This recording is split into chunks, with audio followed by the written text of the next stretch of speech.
Comment j'ai découvert le thé matcha? J'étais à Shanghai, en Chine. Je revenais de beaucoup de voyages que j'avais fait tout seul en Asie, que j'avais acheté une moto au Vietnam et j'avais sillonné beaucoup de l'Asie tout seul après avoir découvert plusieurs problèmes cardiaques à 17 ans et à 19 ans.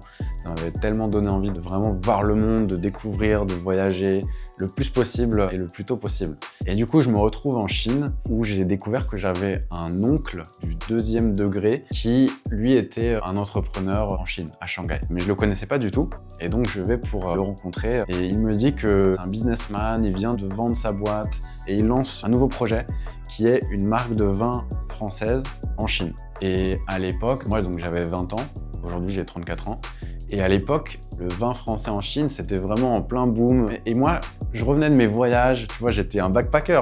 Et donc en fait, tu vois, je vivais chaque jour comme si c'était le dernier, après avoir découvert mes problèmes cardiaques. Mais en même temps, ça faisait quand même quelques années et j'étais toujours vivant. J'ai commencé à explorer l'autre côté de la philosophie hédoniste, qui est la philosophie plutôt stoïque, qui est de voir un peu plus sur le long terme, qui est d'utiliser la proximité avec la mort comme une force. Et voilà, qu'est-ce que je veux faire en fait avec le temps que j'ai. Et moi, je me vois pas, tu vois, travailler dans une carrière conventionnelle, d'être dans un bureau tout le temps. Je me disais, j'avais pas le temps de faire ça. Et je voulais vraiment pouvoir continuer de voyager, de découvrir. Et donc, dans cette idée, je me dis « Ah, mais il faut que je trouve quelqu'un qui est plus avancé que moi dans ce chemin, duquel je peux apprendre ou être inspiré. » En gros, un mentor.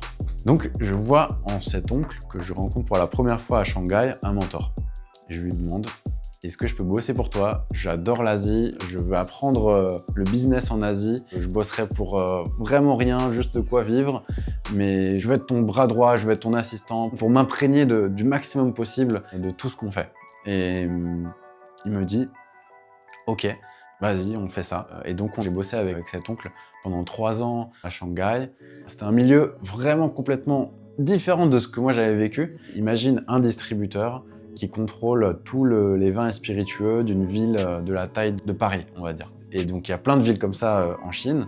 C'était un monde incroyable parce que, tu vois, c'était le monde de la nuit, les nightclubs. Et en Asie, en Chine, c'est très spécial. C'était une vie très, très rythmée. Et moi, à 20 ans, après avoir eu mes 2 crises cardiaques, être plongé dans ce monde, c'était incroyable. Il y avait plein de choses qui n'allaient pas et qui n'iraient pas non plus aujourd'hui avec mes valeurs. Mais ça allait trop avec ma curiosité d'explorer le monde. J'habitais dans le quartier japonais à Shanghai. Il y a ces restaurants qu'on appelle des izakaya. Un izakaya, c'est un resto où t'es assis comme ça et il y a un bar et t'as le cuistot en face de toi qui te sert, que ce soit à manger ou à boire. Le truc intéressant dans un izakaya, c'est que c'est un lieu social où t'as des personnes assises à côté de toi. En général, tu vois, c'est des personnes du quartier ou des voisins ou quoi. Enfin voilà, c'est un bar mais à la japonaise. Je vais à cet izakaya qui est en bas de chez moi et puis on me fait goûter du thé matcha. Voilà, donc j'ai découvert comme ça. Puis après, aussi en Chine, à Shanghai, il y avait Starbucks qui sortait les matcha latte à l'époque. Et moi, tu vois, je prenais encore mes médicaments tous les jours. J'avais cette sorte de double vie parce que d'un côté, je travaillais dans le monde du vin. Et tu sais, le monde du vin en Chine, c'était beaucoup de consommation. Ça consomme beaucoup d'alcool, ça consomme beaucoup de vin.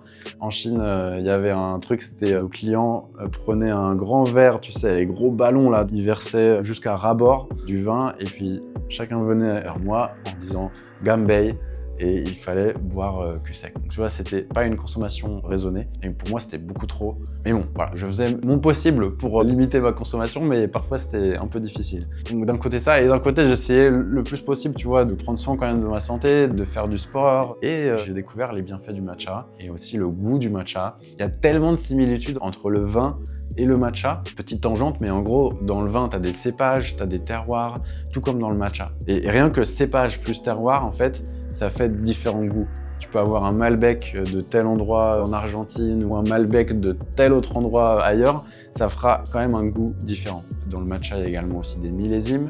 On assemble des millésimes, parfois on utilise la récolte de cette année et un peu de la récolte de l'année dernière pour créer un goût avec une petite partie qui est un peu plus ronde du matcha le plus ancien. Il y a toutes ces subtilités qui sont super intéressantes et même aussi dans la partie agricole de comment faire pousser un théier. Il y a beaucoup aussi de similitudes, notamment le fait que les racines doivent être profondes. Il y a beaucoup de choses comme ça. Et j'ai beaucoup connecté en fait avec le thé en Chine, la Chine qui est un des grands pays du thé. J'ai du coup eu l'occasion de visiter beaucoup d'endroits du thé en Chine, vraiment dans cette période où moi aussi je me cherchais, tu vois, qu'est-ce que je vais faire de ma vie? Je crois que j'ai beaucoup connecté en fait. Quelque chose en moi s'allumait en goûtant du thé, en parlant du thé, en faisant découvrir des thés. Tu sais, par exemple, un truc que j'ai adoré en Chine, t'as pas mal de petits magasins de thé. Et en fait, il y avait un truc que j'adorais, c'était quand je rentrais chez moi, une fois, je vois un magasin de thé et je me dis, bon, bah, je vais voir pour découvrir. Et je parlais un petit peu chinois, je discute avec la dame qui prépare le thé donc. La manière dont ça fonctionnait, c'est que tu arrives et elle te sert du thé. C'est un hangout en gros, elle te sert du thé gratuitement. Enfin, elle me fait découvrir différents thés. La manière dont ça fonctionnait, c'est une fois que tu as fait un achat dans cette boutique de thé, tu peux revenir quand tu veux pour boire un thé avec la dame. Après, faut pas abuser, mais ça m'avait beaucoup touché ce truc. Et ce n'est pas que dans ce magasin, c'est dans beaucoup d'autres endroits, c'était une tradition du thé. Quand t'es client, t'es bienvenu pour aller boire un thé. Et elle avait du matcha, elle m'a également fait découvrir un peu de matcha. Après, c'était surtout des thés en feuilles, etc. Mais voilà, j'avais aussi eu cette relation donc, avec cette dame de la boutique du thé. Au bout d'un moment, cette mission avec mon oncle, c'était devenu assez pour moi et j'avais envie de créer mon propre projet. J'ai pensé au matcha parce qu'à l'époque, en 2012-2013, en France, le matcha, c'était inconnu. Très peu de gens connaissaient. Et les personnes qui connaissaient me disaient « Ah, c'est dégoûtant, c'est une poudre kaki, jaune, amère. C'est pas bon du tout le matcha, quoi. » Tout le monde disait ça. Et on trouvait que du matcha dans des magasins très spécialisés et tout. Et moi, j'avais découvert les bienfaits du matcha. J'avais découvert que le matcha, ça a des propriétés gustatives qui sont incroyables. Comme des vins, tu as des vins qui sont des voyages gustatifs. Et les matchas, c'est pareil. J'avais tellement accroché avec ça et du coup, j'ai décidé de le lancer. Ce serait mon projet et je voulais faire découvrir le vrai matcha authentique et premium du Japon en France. Du coup, c'est comme ça que ça a commencé. Kumiko, c'est un prénom japonais qui veut dire éternellement belle. C'est un prénom féminin. À l'époque, j'étais dans une grande recherche de ce qu'est la beauté. Pas seulement la beauté extérieure, hein, mais toutes sortes de beauté. La beauté intérieure, l'art, le design, les choses que seul toi, subjectivement, tu peux percevoir, ce qui est voilà, le beau en général. Et en même temps, j'avais très fortement cette relation avec le temps, vu que j'étais dans ce truc de peut-être que je peux mourir demain, peut-être que je vais vivre longtemps, je sais pas, et j'essaie de concilier ces deux façons d'être, ces façons de vivre. Vivre comme si chaque jour était le dernier et vivre comme si j'allais vivre pendant très longtemps. Et comment faire les deux en même temps? Parce qu'on est trop dans l'un ou trop dans l'autre et parfois il faut mettre les deux en même temps. C'était ça mon truc et donc Kumiko Matcha, la beauté éternelle dès maintenant. C'était un peu ce petit haïku japonais dans l'instant présent et dans l'éternel ou dans le très longtemps.